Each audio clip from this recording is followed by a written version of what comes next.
If you're looking for the best coverage for indie wrestling, listen to Aaron and Tom right here at the Hot Tag Hooligans Wrestling Podcast Show. Lord, hear me, I just need some motivation. And I got tired of all these rumors and they hate. I feel my best when I'm worry-free. Mama, don't you worry, ain't nobody hurting me. Yeah, Lord, hear me, I just need some motivation. Welcome, everybody, to the Hot Tag Hooligans Wrestling Podcast Show. I'm Aaron. Joining me tonight, as always, is Tom. We've got a very special guest with us. She's known as Dara Two Belts. It's Dara O'Conley. How's it going? I'm good. How are you guys? Doing well. Good. Always really honest with our listeners. It's kind of take two for us. It's a crazy internet night. You're talking about the humidity where you're at in the Midwest. So talk to us. How hot is it where you're at? Well, I'm used to a more dry heat because I was raised more on the West Coast. But yeah, this humidity is unbearable, and the mosquitoes on top of it just make it not very fun to be outside. Normally, I'm a summer person, but I don't know about this kind of weather. Yeah, we've had this discussion before on the show with some talent down in Florida. They always tell us how hot it is, and I try to tell them, like, you have no idea what hot is until you get that humidity from the Midwest region. My son, I feel sorry for him. He's been out in football practice for the last 2 hours, and I'm pretty sure the heat index has been 103. So it's been really brutal.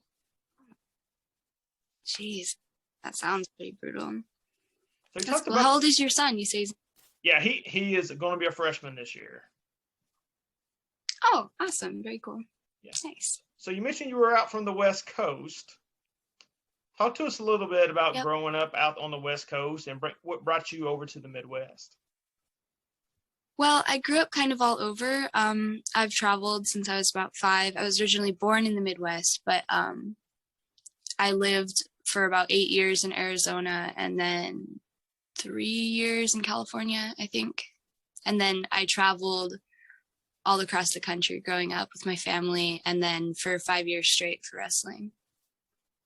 And so far, where has it been your favorite place to live so far?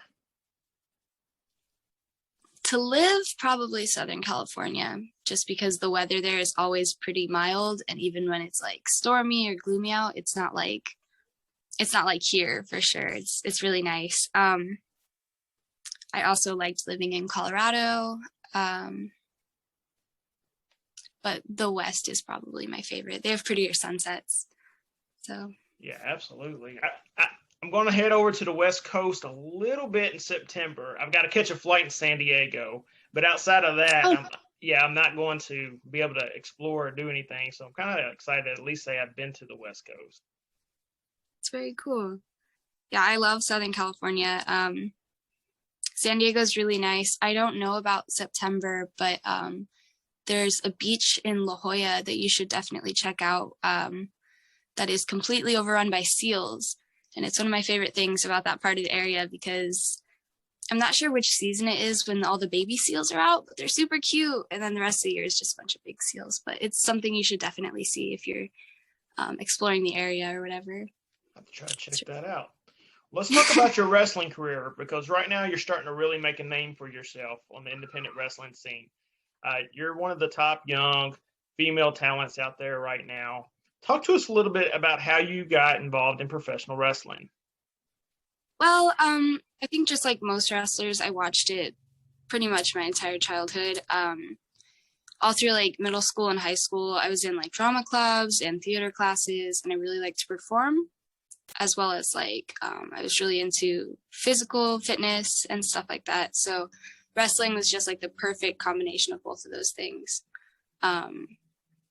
And when I was about 16 is when I decided, like, I seriously want to go for it, and I want to try to make this an actual career for myself. So when I was 17, I started training in Denver. So was there like a definitive moment where you were like, I have to do this? Or was it something that just kind of built up over time? It was something that just kind of built up over time. Because like when you grow up, people ask you, what do you want to be and what do you want to do? And for a long time, I would tell people like, oh, I want to wrestle, I want to act, I want to do these big things with my life, and people always told me like, okay, but more realistically, what do you want to do? And that always kind of stung me just a little bit, because it was like, why is that not realistic? You know, it's something that anybody could do if they just put their mind to it and put in the effort. So it just, every time somebody would throw in those little digs or whatever, kind of built up more and more. And then around the time when I was 16 is when I was like, I just have to do it and go for it, you know? So yeah.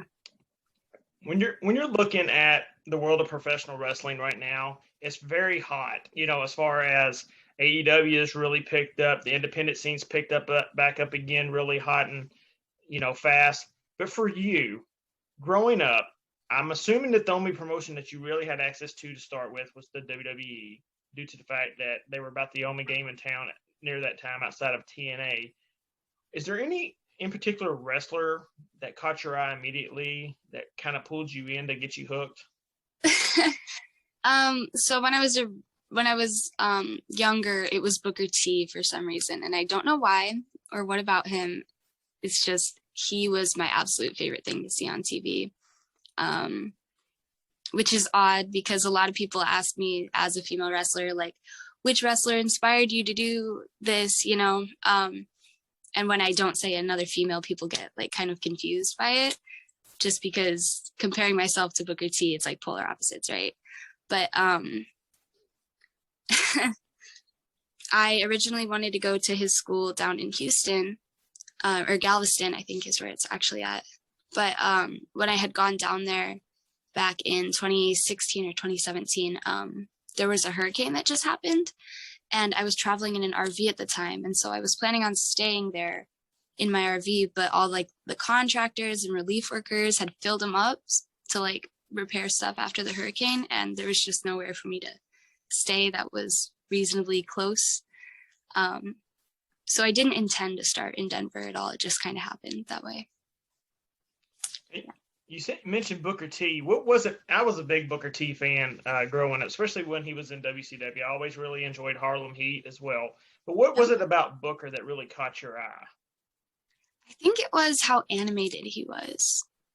Like, it's hard to say, it's hard to put my finger on it, but like, I couldn't not pay attention to the TV when he was on, you know? Another one, I'm sure everybody's favorite, is Jeff Hardy as well. It's hard to not watch, you know, when these guys are on TV and they're so larger than life. You just kind of want to be a part of that too. And I think that for me is what kind of woke it up, you know, like I want to be like that. So you talked about some of the people who, you know, would ask you for if you had a more realistic goal or anything like that. How was your family during all this? Well, my family's always been really supportive of me. And they've always encouraged me to like try to do whatever it is I want to do in my life and not worry about fitting into a mold. And I think that was really encouraged with traveling as a kid. Like, I got to see a lot of things that a lot of adults still haven't seen in their lives. You know, I've been to like 35 states, I think, or close to there. And the majority of them I saw when I was young. And I think just traveling and getting to see how the real world works and stuff like that kind of opens your eyes a bit. Because I feel like what holds a lot of people back is they get wrapped up in like a small bubble. You know, a lot of people don't leave their hometowns or even leave their home state. And it can be easy to get kind of molded into what other people want you to be instead of what you want to be. So they've always been really supportive of me. And my brother also wrestles as well. We do tag team wrestling together. So they're not just supportive of me, but they're supportive of both of us. And I'm really lucky because I know a lot of wrestlers don't have that with their family. So, you know, I 100% understand that. I'm, you know, like I said, I'm from a small town in Kentucky, but all my family is here. Now, I do have an uncle that's down in Florida, but my core is here. And I think that's a lot of people feel that way. You know, they're afraid to kind of branch out because what if something happens and they need support? Would they have to run back? And it's really telling of you as a character of how strong you are to kind of have that independency at such a young age. Well, thank you. I appreciate that. And you mentioned him. Let's talk about Crash, because I don't know if there's a lot of people right now who know, like you mentioned, that you are wrestling around in a tag team sometimes with your brother, the O'Conley kids. And so there's not a lot of brother-sister duos out there on the independents or in professional wrestling that are wrestling together. How is that? Yeah, I love it. When I first started in Denver, Vince Russo was actually working for the wrestling academy that I trained at. And my very first hour in Colorado when we got there, well, in Denver, we went and we were already taking our first bumps in the ring. So that was kind of like, it was a shock to the system all at once, you know. We just kind of got thrown right into it, which was great. But then like 20 minutes into us being there, Vince Russo had showed up and I was like shaking when I met him. And he told us that he loved the fact that we were both starting out in wrestling together because, you know, we have each other as a support system. And also it's something you don't see every day. And in his words, he was like, the only other brother-sister like duo he could think of was Stephanie and Shane McMahon. And he was like, and even they don't wrestle together. So what we have was really unique. And he thought we should run with it. So we did. Now, running up and down the roads with your brother, though, does that get a little bit tiresome? I know he's kind of your support system. Do y'all kind of get on each other's nerves a lot? Yeah. Yeah. I have 4 siblings, but I'm closest with Crash for sure. He's the youngest and I'm the second youngest. So we've always been super close. We used to tell people we were twins back when our height was a little more matched. Because I'm older than him. But I think when he was about 12 is when he just started to shoot up past me. So it wasn't as believable then, but for the opposite reason. But yeah, we've always been really close. Before we started actually professionally wrestling, we would wrestle on the trampoline together in the backyard or in the house, on the couch, on our beds, you know, breaking stuff, getting in trouble. So. So who controls the radio when you're traveling? Oh, Crash. Unfortunately, he's a much better DJ than me because I am terrible with technology and social media in general. And he has like all these different playlists on his Spotify, and I'm just not as organized as he is. If you were in control, what would we be listening to? Oh, I guess it depends on the mood. Before I go and do shows, we listen to punk music for sure to get us like hyped up and kind of in the headspace for our characters. Yeah. No Backstreet Boys? Actually, it's hilarious that that you would bring them up. My brothers, my dad, other wrestling brothers, they all have like this ongoing joke where they sing Backstreet Boys to me whenever it comes on. I don't even know what the song is called. I don't listen to Backstreet Boys, but whenever I know it's Backstreet Boys, whenever the song comes on the radio or whatever, inevitably I have at least 3 to 4 guys like scream singing it around me, which is great. Like I can't complain. It's very entertaining, but it's happened probably 5 or 6 times since I've started wrestling. Yeah, you'd be surprised how many wrestlers actually like the Backstreet Boys that we've had on this show. We've even had the NSYNC versus Backstreet Boys debate on here with some. Oh, really? Before. My yes, God. So. Yeah, they're a little bit before my time, but Asher or Crash really seems to like them or enjoy them. I enjoy One Direction for boy bands as far as they go, but that's about as far as I've ever branched into boy bands or male pop singers, really. Or Michael Jackson, he's a male pop singer I also enjoy, but mostly I listen to alternative music or punk rock, and that's about it. Now, you mentioned Booker as being someone that really drew you in, but is there anyone that you like take inspiration from when you're trying to build your character and figure out exactly who you want to be? Oh, I draw inspiration from. I guess I can't really narrow it down to one person. I just try to think, like, when I'm in the ring, what I would want to see or how I would want to see myself react if I was somebody watching, which I hate watching my own matches or going back and watching stuff, as I'm sure most people do, because there's always like 10 other things you would have done differently.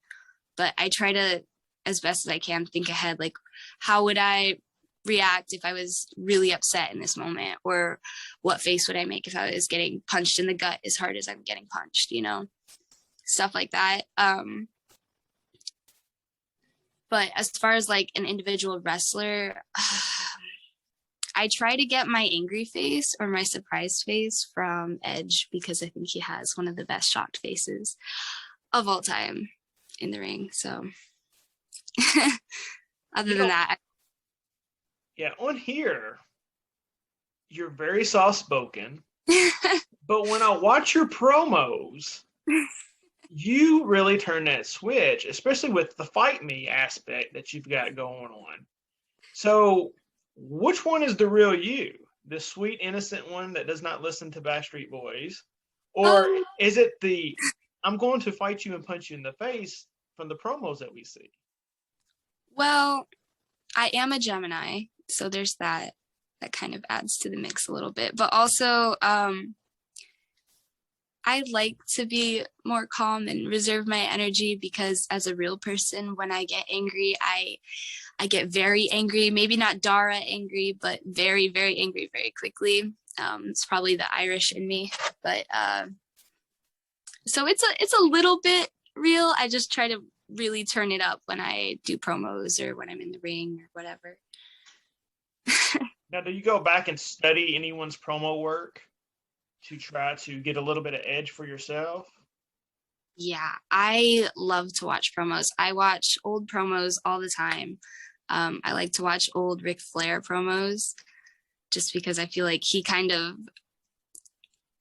has a way of talking that makes me want to listen, but also it irritates me in a weird way, but I like that. Like, that's a good thing. I would want to be irritated or annoyed or bothered or whatever if somebody was calling me out to a fight.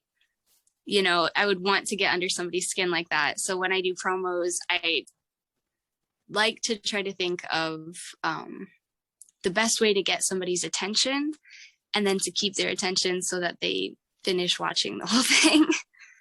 But so who would you say is your top 3 favorite people that do promos? People in general, or like yeah, top 3 that you think give the best promos? Scott Steiner, one. Scott Steiner for sure is my all-time favorite promo. I think he's absolutely hilarious. Going back to what we said earlier, Booker T on commentary, side note, is my favorite thing of all time. I think he is absolutely hilarious on commentary. Maybe not so much for promos. He does okay promos too. I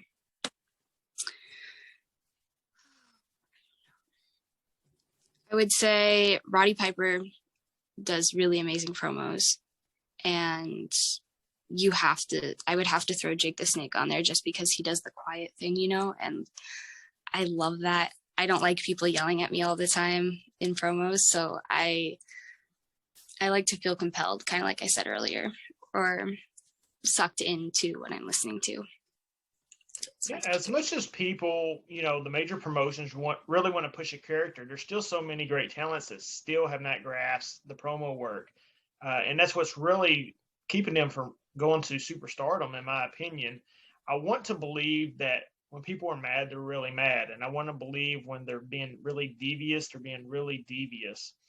And so for yourself, though, that's my opinion on what's kind of missing in pro wrestling. What's something that's missing in pro wrestling, in your opinion, right now across the board? First of all, I want to say I agree with you with that. Like, I do feel like that's missing. A lot of people, when they speak, don't sound like they're speaking from the heart, or what they're saying is genuine. but I would say something that I notice is missing a lot in wrestling now is the storytelling aspect. I feel like has gotten lost over the last 10 years at least. But I finished my training in the Mid-South at a school of Morton, and that's something that Ricky Morton really drilled into all of our heads is less is more in the ring, you know, and you want people to, when they watch you, you know, you want to be able to tell a story with what you do, and you want every movement in the ring to matter and to count. Otherwise, it's just moving to move, you know? And I feel like that's lost a lot with wrestling nowadays is people do a lot of extra stuff that they maybe don't have to do, or they take risks that they might not necessarily need to take. And that might just be a bias because I like the more gimmicky stuff, or I kind of like matches that have more drama to them, but I know that's not a very popular opinion necessarily. Some people like all the crazy spots and stuff, but I don't know. I want to know why people are fighting. That's the one thing too. They keep throwing all these matches on television with no build to them at all, and I understand that. And I think that's one of the best part about the '80s was if, for example, let's use Karrion Kross for example. He lost to Jeff Hardy in his debut match. But if this was 1980s, he would have just squashed a jobber real quick, and it would have built his character up more. Instead, they're already trying to worry about some crazy storyline that makes no sense to begin with. Right, yeah. So yeah, definitely I would say like promos, like you said earlier, like people need to explain, you know, or have you care about what their reason is behind fighting the person. And then in the ring, I feel like it's important to connect with the crowd as if they haven't heard any promos, you know, as if you have to re-explain the whole story from the beginning to them. And obviously, not that I'm one to talk, I'm still very new to this as well. I definitely don't have the best matches or the best promos to say other people need to do things differently, but I just feel like as a fan watching at home, that's something I would want to see more of, is more storytelling and storytelling that makes sense as well. Totally. Go ahead, Tom. I totally agree. There's great moves that people can do, and you know some of the matches from some of the greatest wrestlers in the world. Take the Young Bucks for instance; they're fantastic. And up until recently, there was a lot of their matches that did nothing for me, even though they were doing really fantastic things. Now I think here lately they're starting to do a little more storytelling. But I'm right there with you because I need to know why they're fighting. And if they have a good enough reason, good guy versus bad guy, whatever, then I'm invested and I want to see how it ends. Otherwise, it's just people flying around doing cool acrobatics, which is fun, but it's not as good. Yeah, like, not that it's not impressive, but I'm not the type to sit down and watch gymnastics, you know, or follow gymnastics, although it's very impressive and I wish I could do stuff like that. It just doesn't compel me as much as two guys, you know, telling each other they're going to kick their ass and really meaning it, and then getting in the ring and that tension right before they go and they actually fight. That's the part that compels me, I feel like, more than flips and dives and stuff like that. Now, you mentioned that you're still new to the sport in your eyes, but you're Dara two belts, RCW and a UWF women's champion. So talk to us a little bit about that feeling of having two championships right now at such a young age. Well, this is my third year doing it professionally. And when I first got my first women's championship, I had no idea that I was going to get it, like no idea at all. And it just kind of happened. And when it did, it didn't like fully register with me that I was a women's champion until about like probably 5 minutes after my match. I was like, oh my gosh, like now I have to worry about defending this. And then I had younger upcoming wrestlers messaging me on social media and stuff, female wrestlers that were like, hey, this is awesome. Do you have any advice for me? And that really meant a lot to me because I was like, whoa, I am still looking for advice from other people, you know?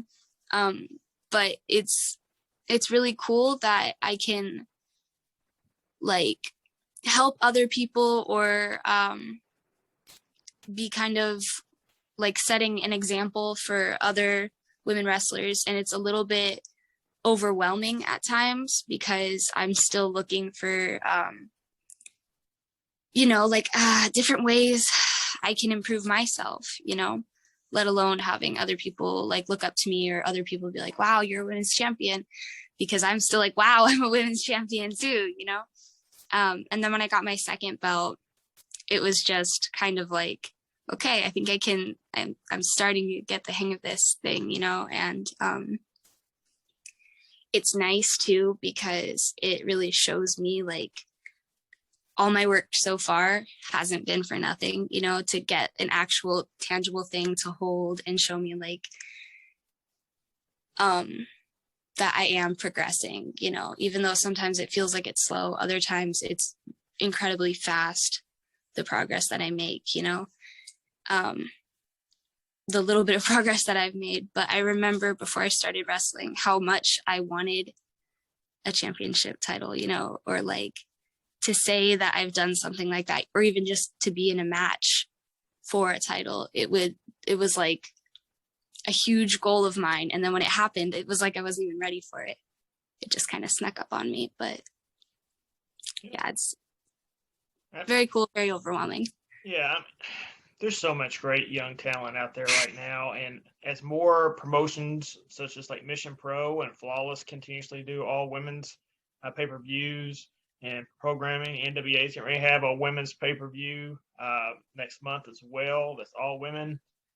The sky's the limit for a lot of you all, and I think a lot more doors are going to start opening up 100%. Before we let you go, though, I'm going to do some rapid-fire questions with you real quick. Oh, gosh. Okay? All right. Your favorite type of pizza is what? Ooh, I'm a vegetarian, so probably pizza with peppers on it, or cheese pizza. If me and Tom are over and you're going to tell us this is your favorite movie of all time, what is it? Oh gosh, movies. Howl's Moving Castle? What is it? Howl's Moving Castle. It's an animated movie. It's I don't know. Okay. I was like, did I miss some scary movie? No, it's not scary. Okay, because it sounds like a scary movie. It's because I was like, oh, I might check that out. But now it's animated. I'm going to have to let it go. So, your favorite match of all time that you would recommend to someone to watch, not of yours, is what? Oh, my favorite match of all time for somebody else to watch. Not mine? Yep.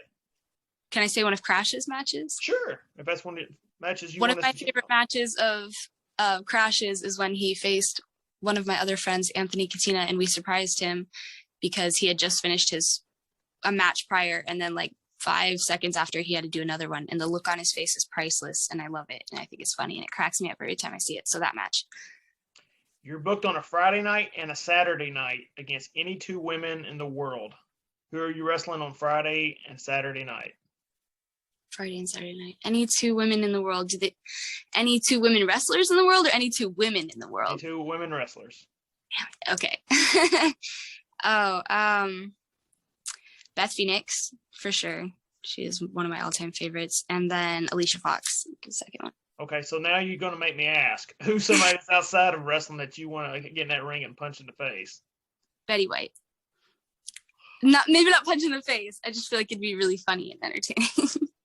That would actually be entertaining. Betty White would go over, though. Yeah, she probably would. I want you to know Sure. that. Close to that. Sure.